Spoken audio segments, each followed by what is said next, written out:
बाजूला चाणक्य आणि दुसऱ्या बाजूला तमिळनाडूचा बाप अमित शहा आणि थलपती विजयनं प्रस्थापित राजकारणाच्या छाताडावर पाय देऊन इतिहासच लिहिलाय.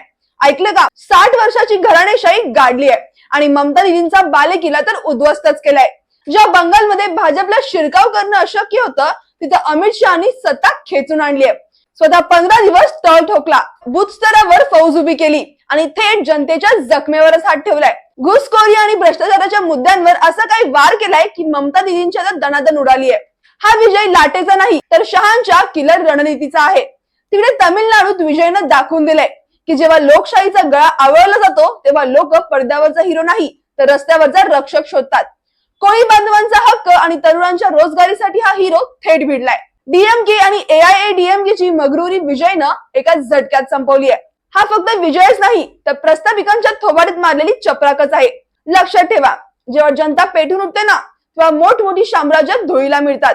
मग तुम्हाला काय वाटतं, महाराष्ट्रातही अशी स्वच्छ क्रांती व्हायला हवी का? तुमचं रक्त काय म्हणतंय ते कमेंट्स मध्ये नक्की लिहा आणि हा व्हिडिओ आत्ताच शेअर करा.